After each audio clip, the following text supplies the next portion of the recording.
Hello. I wanted to talk just for a couple of moments about transforming negative beliefs. All of us have certain beliefs that we carry around. Some of them are really deeply embedded within us. That might sound like I'm not enough, or I'm a mistake, I always do the thing wrong, whatever that sounds like for you. So some of them are deeply seated beliefs.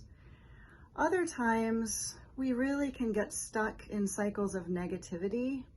And what's really fascinating to me is it's very, very easy to see and hear this in other people, and not so easy to see or hear this in ourselves. This is another reason why we need friends, why we need community, why we need people who are compassionate and who really care about us, serving as mirrors for us. I have a friend who was struggling to find work for a really long time and is now working at a job. And for a period of time, lots of things coming from him was, I can't get work, no one will hire me, nothing is available. And now he's working in a job. And what's interesting is the negativity is still remaining. I have to drive too far. I don't like my coworkers. I hate my job. I'm not being paid enough. And this kind of negativity is really toxic. It's toxic to our own minds. It's toxic for people around us. It's really exhausting. And we can't always see and hear this in ourselves. I know I can get caught in loops where the things that we think about are sticky.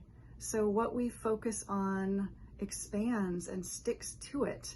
So if we are focusing on gratitude and people in the world are kind, we see evidence of those things everywhere.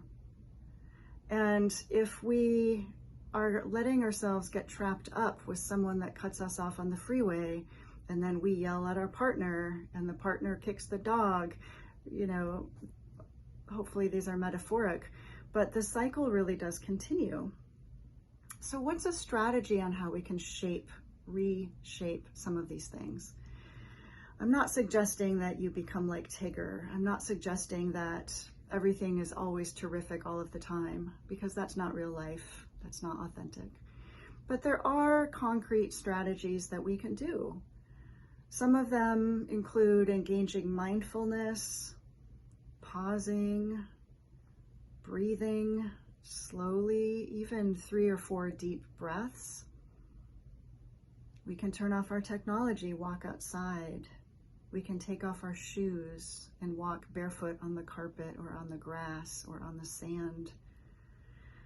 We can also do something with a pen and paper, which is really interesting. You might challenge yourself to write down 3 or 4 negative beliefs or negative thoughts that you are currently carrying around. I'm just pausing to let that sink in. Write down 3 or 4 negative beliefs or negative things that you are struggling with right now. I will never get a job that I love. I don't have any friends that I can count on. I need to lose weight. Whatever these things are for you. And then see below each one, if you leave some space, how can you convert them? If it's, I will never get a job, we can convert that to, I will always work hard wherever I am.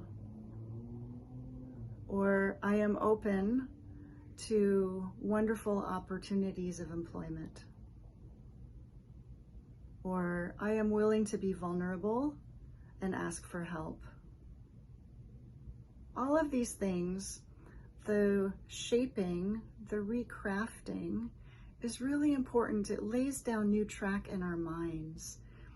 And so when you have your new revised statements, go ahead and draw a line through the negative ones and circle the positive ones. You can put big stars by them, you can highlight them, And then just read the positive ones.